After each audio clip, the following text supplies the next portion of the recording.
नमस्कार दोस्तों, हम पढ़ रहे हैं राजस्थान की आर्थिक समीक्षा 2022-23। बहुत ही महत्वपूर्ण डाटा इसमें मिलेंगे। इस वीडियो क्लास में जैसे थोक मूल्य सूचकांक, उपभोक्ता मूल्य सूचकांक किसे कहते हैं, उपभोक्ता मूल्य सूचकांक के राजस्थान में कितने केंद्र हैं और भारत से तुलना में कितना प्रतिशत जो इसमें बढ़ोतरी हुई है। उसके अलावा स्मार्ट सिटी राजस्थान के, फिर कच्छ से दूरी, अरब सागर से राजस्थान की दूरी, और उसके अलावा जैसे जो जनसंख्या है उसमें कार्यशील जनसंख्या, लिंगानुपात, शहरी, ग्रामीण और भी कई जो डाटा है, तो वो जैसे शिशु मृत्यु दर, मातृ मृत्यु दर, जीवन प्रत्याशा राजस्थान की कितनी है, भारत की कितनी है, तुलनात्मक रूप से जो है अध्ययन हम इस क्लास में करने वाले हैं। तो शुरू करें। तो इसमें देखिए राजस्थान का क्षेत्रफल, बेसिक इसमें जो लिखा हुआ था, जहां मुझे लगा कि बेसिक चीज़ें भी ध्यान में होनी चाहिए, तो 3.42 लाख। ठीक है, राजस्थान में 7 संभाग, 33 जिले थे, अब हो गए हैं आज से, आज 7 तारीख है, आज से मुख्यमंत्री महोदय के द्वारा कर कमलों से उद्घाटन हो गया है। जिले 50 हो गए हैं। कई लोग कहते हैं कि अरे 50 जिले कर दिए, खर्चा बढ़ गया। देखो, जनसंख्या बढ़ रही है, जिम्मेदारियां बढ़ रही है, तो फ़ायदा ही है ना। पढ़े लिखे जो बेरोजगार हैं उनके लिए तो निश्चित रूप से फ़ायदा है। 50 ज़िले बन गए तो नए ज़िले बने हैं, 17 नए बने हैं। तो उसमें से देखिए आप, आरएस की पोस्ट निकलेगी, कितने कर्मचारियों की पोस्ट निकलेगी, कितने लिपिक, बाबू और विभिन्न प्रकार के जो आवश्यकताएं, तो रोजगार का सृजन भी तो होगा। तो अब है 10 संभाग और 50 जिले। ठीक है, भारत का राजस्थान के पास कितना क्षेत्रफल है? 10.41% है। आबादी कितनी है राजस्थान की? 2022 के जो परिवार कल्याण मंत्रालय भारत सरकार के जो डाटा है उसके अनुसार है 8 करोड़ 8.01 करोड़ जनसंख्या के हिसाब से राजस्थान का 7वां स्थान है। 4 बड़े आपको याद होंगे, उमा बीपी, ये ट्रिक आपको उत्तर प्रदेश, महाराष्ट्र, बिहार, पश्चिमी बंगाल जो है वो 4 बड़े राज्य है जनसंख्या के हिसाब से। 5वां बड़ा कौन सा है? कमेंट कीजिए, देखें 5वां बड़ा। उन 5 राज्यों के पास आधी आबादी है। और घनत्व की दृष्टि से हम देखें तो उसमें सबसे ज़्यादा घनत्व कहाँ का है, ये भी आप कमेंट करें। 5वां जो है वो आंध्र प्रदेश से कमेंट कर दिया होगा। राजस्थान की जो पूर्व से पश्चिम 869, उत्तर से दक्षिण 826 किलोमीटर लंबाई है। ये इम्पोर्टेंट है, शायद 2 नए डाटा होंगे आपके लिए ये, कि कच्छ के रण से, कच्छ का रण हमारे नज़दीक है, लूनी नदी गिरती है, तो कच्छ के रण से अपने राजस्थान की दूरी है 225 किलोमीटर, यानी 225, और अरब सागर से हमारी जो दूरी है वो है 400 किलोमीटर। आप मैप की कल्पना कर सकते हैं, गुजरात के आगे जो अरब सागर है वो 400 किलोमीटर। राजस्थान में 4 स्मार्ट सिटी, जो आर्थिक गणना की, जो आर्थिक समीक्षा की जो PDF है उसको पढ़ के उसमें जो डाटा लग रहे हैं मुझे इम्पोर्टेंट, और पूरी बातें उसमें इम्पोर्टेंट ही है लगभग, वो आपके सामने रख रहे हैं। तो अब देखिए जैसे स्मार्ट सिटी, अब ये करंट का क्वेश्चन भी है और आर्थिक समीक्षा में दिया हुआ है, क्योंकि यहाँ पे तो हर प्रकार के विकास की बात होगी ना, तो इसलिए केवल आर्थिक दृष्टि से ही नहीं, भूगोल की दृष्टि से और आर्ट कल्चर की दृष्टि से, सभी दृष्टि से इसको पढ़ना महत्वपूर्ण है। कई फैक्ट मिलेंगे। तो 4 स्मार्ट सिटी है। इसमें आप इतना याद रख लेना, जोधपुर नहीं है। ठीक है, जोधपुर नहीं है। ठीक है, तो कौन सा? एक तो हो गई राजधानी जयपुर, एक हो गया अपना हृदय अजमेर, एक हो गई शिक्षा नगरी कोटा, एक हो गई झीलों की नगरी उदयपुर। तो जोधपुर नहीं है। ये क्वेश्चन एग्जाम्स में कई बार पूछा गया है। भौगोलिक क्षेत्र की दृष्टि से राजस्थान में 4 क्षेत्र है, ये भी आप याद रखना। कई बार सीधा पूछे 4 है, 5 है। तो एक तो है पश्चिमी रेगिस्तान, दूसरा है अरावली वाला, तीसरा है पूर्वी मैदानी क्षेत्र, और चौथा है दक्षिणी पूर्वी का पठार। अर्थव्यवस्था के विकास के संकेतक क्या होते हैं?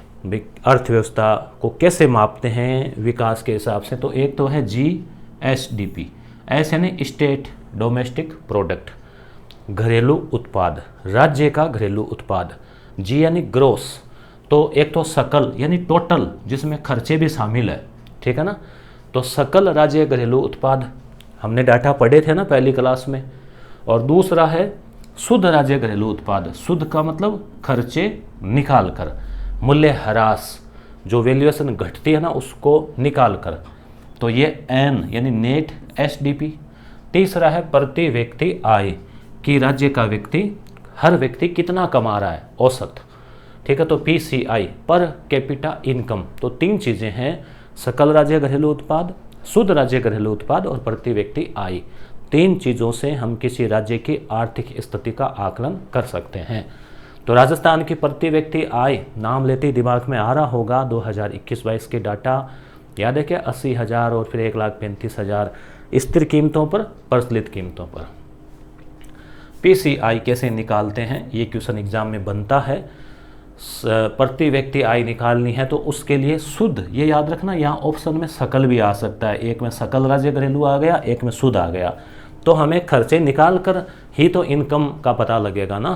तो शुद्ध जो है ना, शुद्ध घरेलू उत्पाद, उसमें राज्य की जनसंख्या का भाग देंगे। ये मध्यवर्षीय जनसंख्या, ये मध्यवर्षीय जनसंख्या क्या है ये आप कमेंट करें, ठीक है। अब बात आती है आगे, थोक मूल्य सूचकांक। थोक मूल्य सूचकांक को कहते हैं WPI, यानी W यानी होलसेल प्राइस इंडेक्स। होलसेल आप जानते हैं, कुछ दुकानदार होलसेल में काम करते हैं, कुछ होते हैं खुदरा। खुदरा से आप जाएंगे तो आप कोई भी चीज़, जैसे मान लीजिए आपको चीनी लेनी, आप कहेंगे 1 किलो दे दो, आधा किलो दे दो, पाव दे दो, वो दे देंगे। थोक मूल्य वाले क्या करेंगे, आपको ऐसे खुला नहीं देंगे, कभी कभी दे दें, जान पहचान वो अलग बात है, बाकी वो अक्सर बड़े पैमाने पर ही, मान लो क्विंटलों में ही, बोरियों में ही देते हैं, वो चीज़ें बड़े स्तर पे देते हैं वो, तो उसमें वहाँ रेट कम भी होती है। तो थोक मूल्य की रेट सीधी सी बात है कम होगी और खुदरा की जो है रेट ज़्यादा होगी।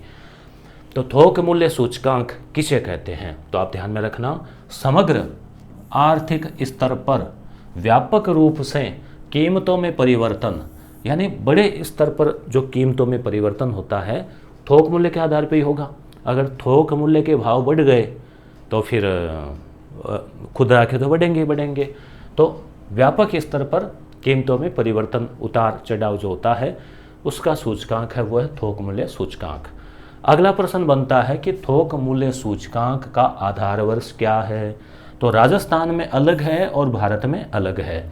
राजस्थान में थोक मूल्य का आधार वर्ष अभी थोक में ही चल रहा है, ऐसे ट्रिक से याद रखना, थोक में ही चल रहा है, अभी बहुत पुराना, जिस समय पहली बार मुख्यमंत्री बने थे ना अशोक गहलोत 98 में, उसके अगले साल 99, यानी आज से करीब 2300 साल पहले, तो 1999-2000, 1999-2000 है, इसका मतलब 1999-2000 बराबर 100, उस समय 100 माने तो आज कितने हैं, आज 300 से ज़्यादा है, मतलब 300 गुना चीज़ें जो है वो बढ़ गई है, 100 के 300 हो गए ना।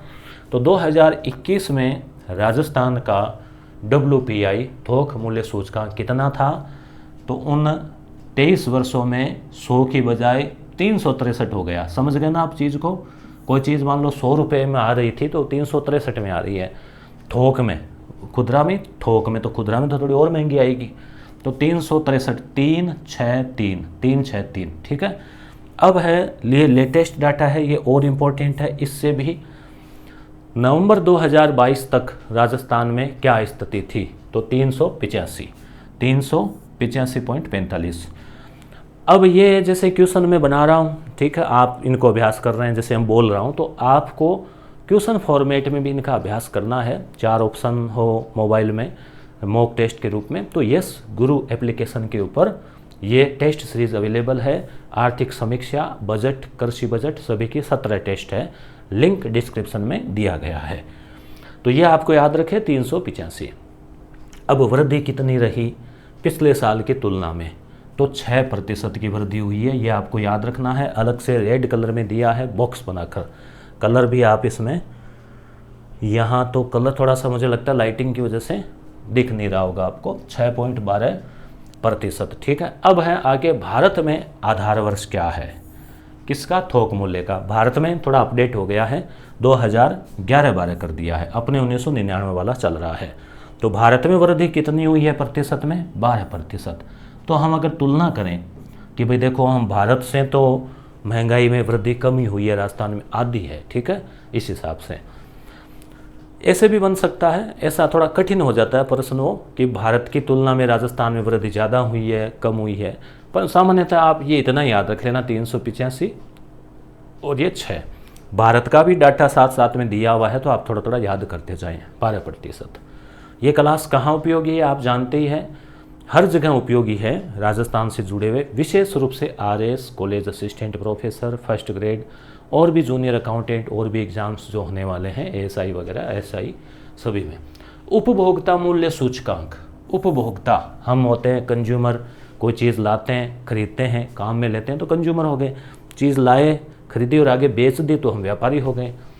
तो उपभोग की जो वस्तुएं हैं जो परिवार के द्वारा अंतिम रूप से काम में ली जाती है तो उनकी खुदरा कीमतें, इतना याद रखना खुदरा कीमतें, खुदरा आप जानते हो ना, खुली दुकान जो खुली चीज़ लाते हैं दुकान से उसकी कीमत, खुदरा कीमत। तो ये इसका जो वर्ष है ना ये आप याद रखना, औद्योगिक श्रमिक आधार वर्ष बोलते हैं इसको, औद्योगिक श्रमिक आधार वर्ष 2016 है ये, बराबर 100। तो इसका जो है 2016 है, उसका 1999 है, भारत में 2011-12। 3 चीज़ें आपको याद रखनी है। प्रतिशत भी वो 385 था और इसका जो है CPI, इसका प्रतिशत में दे रखा है कि राजस्थान में यानी पूरे भारत में इसके कई केंद्र है, तो राजस्थान में 3 केंद्र है, उन 3 केंद्रों में क्या भाव चल रहा है उसके आधार पे भारत का तय किया जाता है। तो राजस्थान में CPI मतलब कंज्यूमर जो है प्राइस इंडेक्स, उपभोक्ता मूल्य सूचकांक के 3 केंद्र है, याद रखना 3 केंद्र है। एक तो भीलवाड़ा है वस्त्र नगरी, अलवर है जो कि पूरा इंडस्ट्रियल एरिया है, और एक राजधानी है जयपुर। तीनों याद रखने हैं, भीलवाड़ा अलवर जयपुर। ट्रिक आप इसे याद रख सकते हो कि अभी जा, अभी अलवर भीलवाड़ा जा मतलब जयपुर, अभी जा और उपभोक्ता की चीज़ लेकर आ, ठीक है, अभी जा और सामान लेके आ, तो ऐसे याद रह जाएगा आपको। तो भीलवाड़ा में ज़्यादा रहा ये 6.92, फिर जयपुर में और अलवर में कम रहा, ठीक है। और ओवरऑल भारत की बात करें तो भारत में वृद्धि दर है 5.66, तो राजस्थान में अलवर की कम रही बाकी की ज़्यादा रही। तो डाटा सारे याद रखने, कंफ्यूज ना हो आप, मोटे तौर पे भारत का याद रख लो कि उपभोक्ता मूल्य सूचकांक 5.66 है, जबकि थोक मूल्य सूचकांक भारत का 12 है, ठीक है। राजस्थान में जो वृद्धि दर है वो थोक मूल्य में 6% रही है और उपभोक्ता मूल्य में भी ये 6-4 के बीच में है, ठीक है, क्योंकि 3 अलग अलग केंद्रों का दे रखा है। तो मेरे ख्याल से यहाँ तक कोई आपकी दिक्कत नहीं होगी। थोक मूल्य सूचकांक, उपभोक्ता मूल्य सूचकांक, ठीक है। 4 स्मार्ट सिटी, कच्छ से दूरी और उससे अरब सागर से दूरी है। 5 नए डाटा आपको यहाँ पे याद रखने हैं। अब है राजस्थान और भारत का तुलनात्मक विवरण, ठीक है। जैसे सूचक है भौगोलिक क्षेत्र, वर्ष 2011 वाली जनगणना ही है मोटे तौर पे, कहीं कहीं लेटेस्ट भी दिया है। राजस्थान का 3.42 लाख वर्ग किलोमीटर है, भारत का 32.84 लाख है या 87 दिया हुआ है, चलो तो ये है। तो 10.41% जो है, 41% राजस्थान उसका भाग रखता है। जनसंख्या 2011 में राजस्थान की 6.85 करोड़, भारत के 121.9 करोड़। अब 2022 में 8.01 करोड़ और भारत की लगभग 140 करोड़, चीन को भी पीछे छोड़ दिया है। 7वां स्थान जो है वो है अपना भारत में राजस्थान का। घनत्व 2011 के अनुसार हम देखें तो 200 है राजस्थान का, पूरा 200, भारत का है 382। तो ये सीधा प्रश्न आ जाता है कई बार कि राजस्थान का जन घनत्व भारत के जन घनत्व से कम है, अधिक है, बराबर है, कुछ कह नहीं सकते। तो याद नहीं है तो हम यही करेंगे कुछ कह नहीं सकते, ठीक है, परंतु उससे काम चलेगा नहीं। ऐसा क्वेश्चन आया हुआ एग्जाम में। तो 182 कम है, देखो अपने 200 ही है, वहाँ 382 है, तो अपना तो अधिकांश भाग मरुस्थली भी तो है ना, तो आप याद रखें कम है। शहरी क्षेत्र जो है उसके 2011 के अनुसार आबादी कितनी है, तो राजस्थान में 24% है, 24.9% क्या है, शहरी आबादी है। भारत में 31% है। इसका मतलब राजस्थान में अभी भी लोग गाँव में ज़्यादा रहते हैं। राजस्थान में ग्रामीण आबादी कितनी है, 75.1, क्योंकि जो शेष रह गया ना वो, यहाँ पर जो शेष रह गया वो आप कमेंट करके बताना, देखें निकाल के वीडियो रोक के। 100 में से घटा दो 31.2, ठीक है, 69.8 आएगा ना, 69, 70 और 80, 90, 100, 68.8 आएगा। तो 75.1, तो ये आप ज़रूर याद रखें, दोनों डाटा मैंने बॉक्स में डाले हैं, इनको PDF ये टेलीग्राम पे भेज दी जाएगी, 2 पेज है 4 पेज है वो। फिर कमांड जो है वो लास्ट में देखेंगे। तो 24.9 और 75.1, तो देखो ये 25 होता इजीली याद रहता, ये 75 होता, तो एक इधर ज़्यादा है, इधर वो एक कम है, याद रह जाएगा। ये अपनी ग्रामीण आबादी है, ये शहरी आबादी है, सॉरी ये अपनी ग्रामीण है, गांव में ज़्यादा लोग रहते हैं 75%, लगभग 25% शहरों में रहते हैं, जबकि भारत में शहरों में ज़्यादा है। हमारे यहाँ अनुसूचित जाति शेड्यूल कास्ट की जनसंख्या कितनी प्रतिशत है? राजस्थान की कुल आबादी में 2011 के अनुसार ही है ये 17%, 17.8% अपने यहाँ अनुसूचित जाति है, और अपने यहाँ अनुसूचित जनजाति है 13.5%। ये दोनों याद रखने डाटा, 17, 13, 17, 13। वे अनुसूचित जनजातियाँ भील, मीणा, गरासिया, सहरिया, ये तो कम ही है ना इनकी तुलना में, अनुसूचित जाति की तुलना में। भारत की बात करें तो भारत की जो कुल आबादी है उसमें अनुसूचित जाति 16.6%, 6 या 60, ठीक है। आगे शून्य लगाओ या मत लगाओ एक ही बात है, वो शून्य लगा हुआ ही माना जाता है, छुपा हुआ रहता है, तो 16.6, ठीक है, यानी 16.5 से ज़्यादा। और ये इसका आधा है अनुसूचित जनजाति ST, भारत में 8.6 है, ठीक है। तो यहाँ 17 है, वहाँ 16 है, यहाँ 13 है, वहाँ 8 है, काफ़ी कम है। अब लिंगानुपात की बात करें भाई, 1000 पुरुषों की तुलना में महिलाओं की संख्या, ठीक है, तो इसमें राजस्थान में 928 है, काफ़ी कम है। भारत में 943 है, 15 कम है। यहाँ से भी क्वेश्चन बन सकता है, लिंगानुपात कम है ज़्यादा है, तो राजस्थान का कम है, ठीक है। बाल लिंगानुपात, शिशु 0 से 6 वर्ष के जो नन्हे मुन्ने बालक और बालिका है उनकी क्या स्थिति है, क्योंकि उनकी स्थिति से अगला जो लिंगानुपात है उसका पता चलेगा आने वाले 10 साल बाद की गणना में। तो ये भी कम है, चिंताजनक है। राजस्थान का 2011 के अनुसार है, अभी डाटा जारी हुए नहीं है, बीच बीच में होते रहते हैं परिवार कल्याण मंत्रालय के द्वारा। तो अब तो स्थिति कुछ ठीक है, सुधरी है, शायद 919 से कुछ 900 से ऊपर कुछ हो गया था, तो 888 888 भारत का 919 है, तो ये थोड़ी अच्छी स्थिति है। दोनों ही चीज़ें याद रखनी भाई, यहाँ से तो आपको याद रखना ही होगा, डाटा है ना सीधे सीधे, तो ये तो आपको याद रखनी है, ठीक है। अगली बात, आगे की बात हम करें कि साक्षरता 2011 की स्थिति है, अब तो बढ़ गई है 66.1, भारत में पूरी 73। और पुरुषों की बात करें तो अपने 79, यानी लगभग 80 में थोड़ा सा कम, और भारत में 80, तो ज़्यादा अंतर नहीं है। राजस्थान में महिला 52, यानी लगभग आधी महिलाएं, 2011 की स्थिति की बात करें तो आधी महिलाएं अनपढ़, यानी कि अंगूठा छाप की स्थिति, तो थोड़ी चिंताजनक है ये। 2011 की बात है, 52, आधी हो गए ना 48 के आसपास, जबकि भारत में थोड़ी ठीक है स्थिति 64, ठीक है।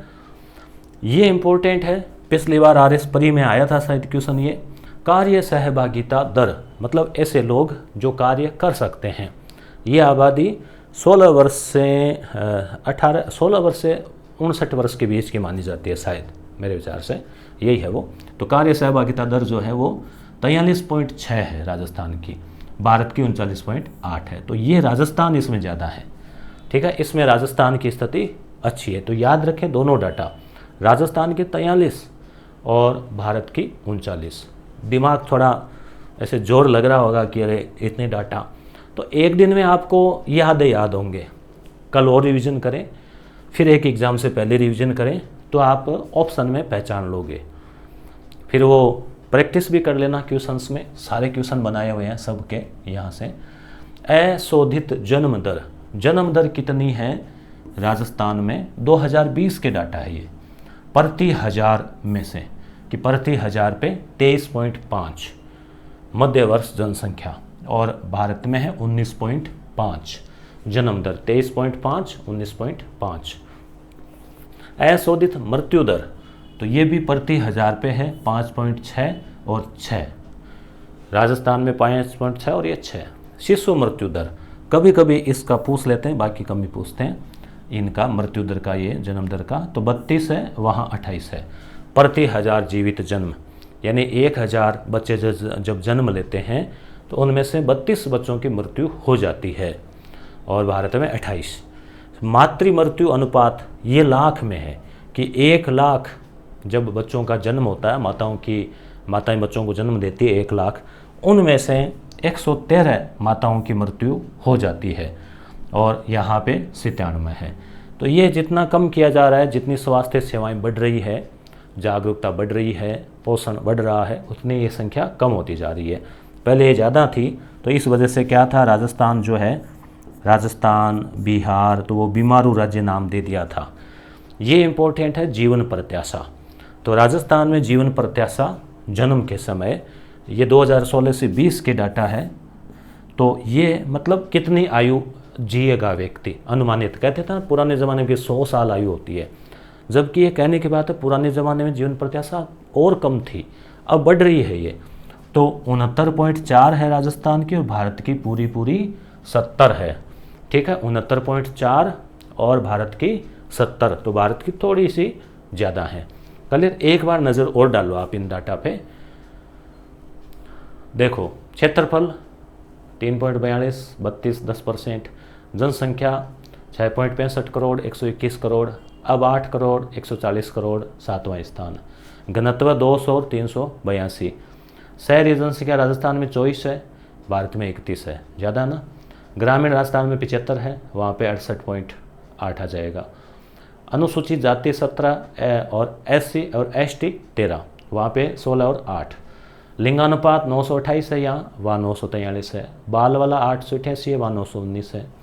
साक्षरता 66 है, वहाँ 73 है। पुरुष 79, तो भारत में 80, यहाँ 52 है, तो वहाँ 64 है, थोड़ी स्थिति ठीक है। कार्य सहभागिता दर यहाँ 43 है, तो वहाँ 39 है, तो ये राजस्थान की स्थिति ठीक है। फिर ये जन्म दर, ये इसमें आप ये जीवन प्रत्याशा याद रख लो 69 और 70। ठीक है।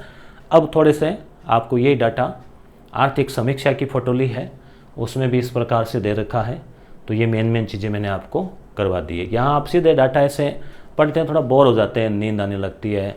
ठीक है, तो आप इसे मिलान कर लेना, कहीं मेरे से कोई त्रुटि तो नहीं रही है। तो मिलान के बहाने क्या है, आपको याद हो जाएगा। ठीक है, ये यहाँ 20 और है ना। अब है आगे की बात, ये थोड़ा ये और देख लो भाई। हमने पहली क्लास में ये पढ़ा था कि 2021-22 है ना, 2021 और 22 के डाटा आपको याद करवाए थे, और मैंने कहा था कि 22-23 के अनुमानित है।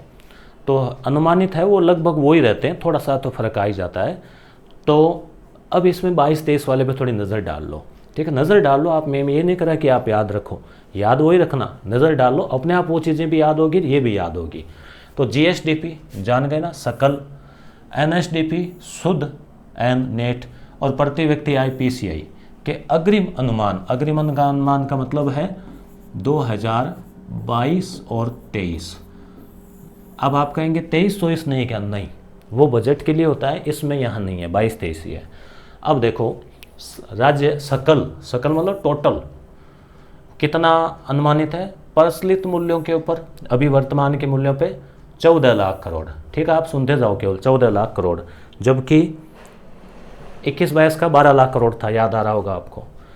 स्थिर पे 7.99 लाख करोड़। ठीक है, शुद्ध जो है वो 12 लाख और 6.95 लाख। देखो याद हो तो ठीक है, नहीं रहने देना आप। ठीक है, ये थोड़ी याद रख लेना। जैसे स्थिर मूल्यों पे 86,000 है और 11-12 के वर्ष, और वैसे 80,000 है। ठीक है, 80,000 ज़रूर याद रखना। प्रचलित के ऊपर ज़्यादा होगी, 156 है, और वैसे 135 थी, हमने पहले क्लास में याद किया था। पहली क्लास कहाँ मिलेगी? तो वीडियो का लिंक डिस्क्रिप्शन में भी डालूंगा मैं, प्ले लिस्ट भी बना रखी है, टेलीग्राम पर भी भेज रखा है। अब है सकल राज्य घरेलू उत्पाद और प्रति व्यक्ति आय की तुलना। आप डरो मत इनको देखे, आप केवल एक बार नज़र डालो कितने कलरफुल रंगीन है ना। तो ये है भारत के 2 दंडारेख, ये है राजस्थान के। ये नीले कलर वाला है परसलित, तो परसलित में सीधी सी बात है ज़्यादा होगा और स्थिर में जो है कम होगा। तो भारत की अगर हम बात करें कि भाई क्या है ये सकल घरेलू उत्पाद, ठीक है, 2021-22 की तुलना में 22-23 की जीडीपी वृद्धि दर, तो यहाँ पे आपके भारत का भी याद हो रहा है, भारत का भी याद हो रहा है। तो राजस्थान की जीडीपी वृद्धि दर 2022-23 में कितनी रहेगी, अग्रिम अनुमान है ये, ठीक है, 22-23। तो राजस्थान में 16% की वृद्धि प्रचलित मूल्यों पे है और 8% की वृद्धि स्थिर मूल्यों पे है। जबकि हमने 21-22 का पढ़ा पहली क्लास में, उसके अनुसार यहाँ पे आने थे, कितने थे, 11 और 19 थे ना, यहाँ पे 11% था और यहाँ पे 19% था। ये ज़्यादा क्यों था, क्योंकि वो कोरोना के बाद अचानक बढ़ा ना, उस हिसाब से। भारत का देख लो, भारत में जो है 15% की वृद्धि दर रहेगी 22-23 में, या रही है जीडीपी की प्रचलित मूल्यों पर, और स्थिर मूल्यों पर 7%, ठीक है। तो 7, 8, 15, 16 ऐसे थोड़ा थोड़ा फर्क है। ये डाटा पढ़े हुए होंगे ना, तो आप वहाँ मान लो अगर ऑप्शन में अच्छा थोड़ा गैप मिल गए ना आपको, तो फिर आप आराम से पहचान लोगे एक बार पढ़कर भी। अब यह है 21-22 की तुलना में 22-23 की प्रति व्यक्ति आय, प्रति व्यक्ति आय। तो भारत की कितनी वृद्धि हुई है, राजस्थान में कितनी वृद्धि हुई है। तो राजस्थान में 14% की वृद्धि 22-23 में, और यहाँ पे 6% की वृद्धि। थोड़ी सी में नजर, बाकी इसमें आप वृद्धि की बजाय आय सीधे याद कर लेना, क्योंकि आगे 2-3 बार पूछा गया है एपी और आरएस प्री में, तो प्रति व्यक्ति आय ही पूछी है सीधे सीधे। हाँ, वो स्थिर और प्रचलित दोनों पे आपको याद रखनी है, 80,000, 85,000 और 1.35 और 1.56 दोनों डाटा। अब है 2022-23 में भारत का क्षेत्रवार योगदान, ये इंपॉर्टेंट है, ठीक है। ये अभी सेकंड ग्रेड में हमने पढ़ा था कि भारत में कृषि क्षेत्र का 18% है, जबकि राजस्थान में कृषि क्षेत्र का 28% है। देख लो, अपने यहाँ एग्रीकल्चर का योगदान ज़्यादा है। मतलब इसका मतलब नहीं कि यहाँ खेती ज़्यादा हो रही है कम हो रही है, मतलब कुल जो है ना उसमें योगदान जो है वो उद्योग का 28 है। एक बार पहले भारत का देख लो, 18, 28, 53, 18, 28, 53, तीनों को जोड़े तो 100 हो जाएगा। यानी कुल जो आमदनी हो रही है उसमें खेती, कृषि और कृषि से जुड़े हुए क्षेत्र है ना, पशुपालन, मत्स्य और जो जुड़ी हुई चीज़ें हैं, ऊन वगैरह, उन सबको जोड़े ना तो 18%, यानी 100 रुपये में 18 रुपये यहाँ से कमा रहे हैं, 28 रुपये उद्योग विनिर्माण उनसे आ रहे हैं, और 53 रुपये जो है 100 की बात करें तो 53% जो है वो व्यापार, परिवहन, होटल, भंडारण आदि चीज़ों से जो है, सेवा क्षेत्र की बहुत सारी चीज़ें उनसे आ रहे हैं। राजस्थान में हम बात करें तो कृषि से 28 है, कब का, 2022-23 का, जबकि 21-22 का है ना, 21-22 में थोड़ा सा फर्क है, ये तो 28 ही है, यहाँ पे अपने हो जाएगा 28, और यहाँ जो है ना थोड़ा सा चेंज था, 42 था और यहाँ 29 था, थोड़ा सा फर्क था उसमें। ये 28 है ना, इस 27 है ना, तो ये भी 28 ही है और यहाँ 42 हो जाता है, ऐसा कुछ है शायद। हाँ, ये 29 हो जाता है, ये 28 और ये 42, ऐसा कुछ है, वो आप पहले वाली क्लास में देख लेना, ठीक है। तो देखो 2022-23 की हम बात करें, मतलब हल्का सा फर्क आया था उसमें, तो 28, 27 और 43, तो ये डाटा आपको याद रखने हैं। ये PDF टेलीग्राम पे भेज दी जाएगी, और क्लास अच्छी लगी होगी कमेंट करके ज़रूर बताएं, ठीक है। और इम्पोर्टेंट है चीज़ें, डाटा थोड़े से लग रहे हैं परंतु एग्ज़ाम में पूछे जाते हैं, तो यहाँ से अक्सर हम तुक्का लगाते हैं और गलत हो जाता है, तो गलत ना हो ये प्रयास रहें, और एक बार 2 बार आप इनको देख लोगे तो आप सही करके आ जाओगे। धन्यवाद।